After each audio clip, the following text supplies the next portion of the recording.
Hi, my name is Ashley, and welcome to the Me and My Media reflection on COVID-19. Stick around. So, my experience with the whole COVID-19 pandemic has been really interesting, especially starting here in quarantine.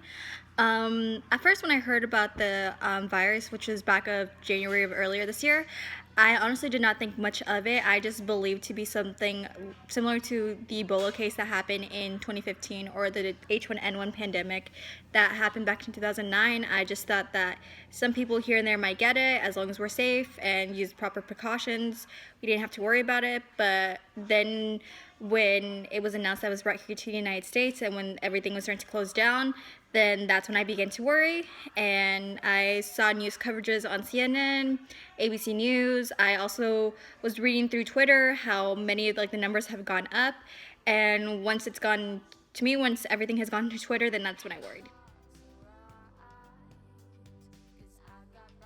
So when I heard that our campus was going to do remote learning, I actually at first was a little excited because I thought, oh, maybe it's like 2 or 3 weeks off of school and doing work at home, and everything should go back to normal. But then, about when that point was about to finish, then we got another email about school being online for the rest of the semester. Then that's when I was worried because that's when you know how everything was getting really serious. And at the time, at first, it was just announced how COVID was just arriving here because I'm from Los Angeles or from the Los Angeles area, so that's when the numbers were going up. And at the time, I knew that it was similar to flu-like symptoms and similar to pneumonia, but I knew that it was a completely different thing and how COVID, that anyone could get it, and it was more severe and it was more fatal.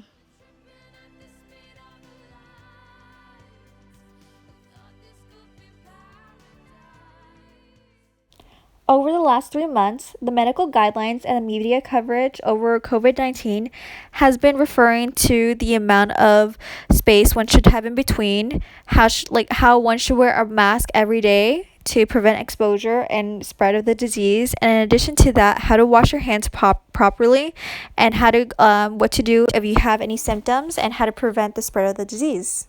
What I find most comforting about this is knowing that there's a way to help prevent the disease in the first place. In addition to that, I feel comforted knowing that myself, my family, my friends, and acquaintances are following these guidelines by staying at home, doing our classwork and work remotely.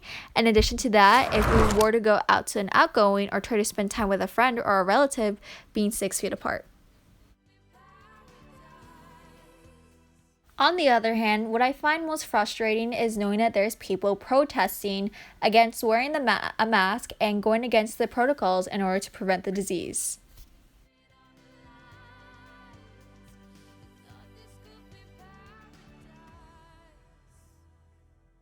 So I'm currently sheltering at home. I'm very fortunate to be so close to home. I live about 45 minutes to an hour away from the campus. And I live with my mom, my stepdad, my younger brother, and my two younger sisters, and my cat. And so because both of my parents are essential workers and they typically work from 8 a.m. to 6 p.m. more or less on average, I stay at home. I make sure I got my schoolwork done. I make sure my younger siblings got their schoolwork done as well, and I help with the cooking and cleaning just because I understand how my parents are already putting their lives at risk, and the least I could do is just help them out around the house and make sure dinner and breakfast and everything is ready before they go.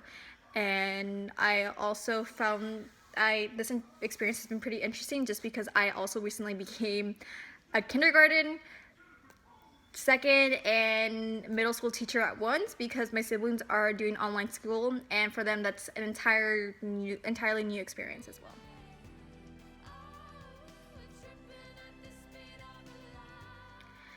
Even though I am fortunate to not myself or not have anyone close to me have the virus, it has been a little bit annoying living in at home and sheltering in place just because there is not much to do, and also just becoming a teacher as well to my younger siblings and make sure they actually do their schoolwork has been quite annoying because also I have to keep on top of my own schoolwork as well. So, and my youngest sister, she's also left-handed, so she's practicing writing her alphabet, and that's been quite an uphill battle just because we had to practice her writing skills, but it has been a good experience overall.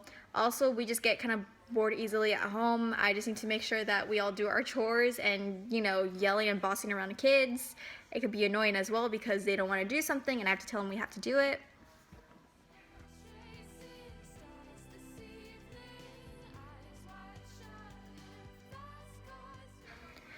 My greatest concerns are if everything is going to ever go back to the way it was, and how long would it take. I also wonder if I am going to graduate or have a graduation ceremony, just because I know that the class of 2020 didn't have a proper one.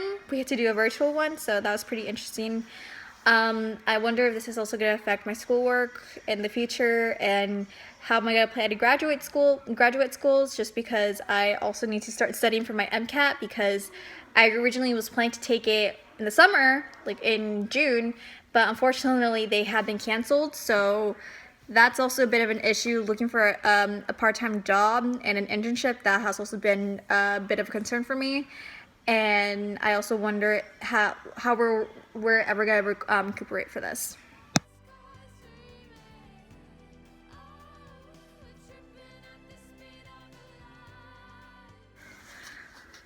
Well, for me, my greatest moments is that I was able to get a really good GPA overall in my class. So from last semester, so I was really happy about that. I was able to see how my younger siblings learn. I was able to see how my parents are literal heroes, and how I actually want to do that in the future. And also, I was able to have new opportunities to do on campus. I was selected to be on Senate. I was selected to be an RA for this upcoming year too. And I'm just really excited for what this year has to come.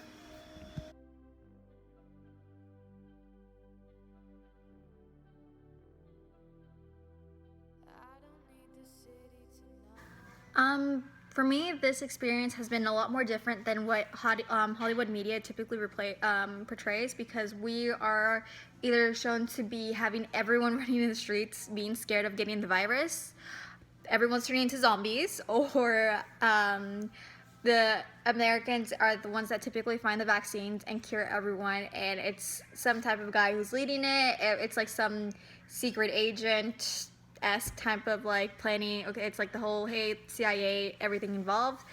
But in reality, we're just here waiting. I mean, we were told by our government officials that it wasn't gonna get bad, and look how we are right now. So it was a very different, ironic, and a little bit humorous experience, comparing the pandemic now to films.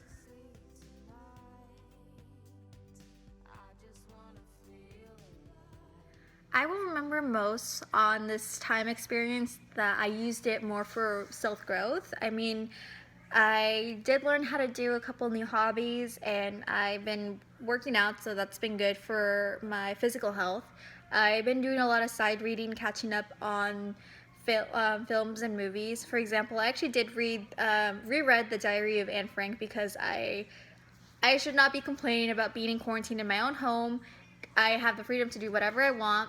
And here we have a story of a 14-year-old girl who was only in hiding because it was a life or death situation because of the Holocaust. So, it's like a little good thing to reflect on. It's a nice food for thought. I also like how my siblings and we did bond a lot more.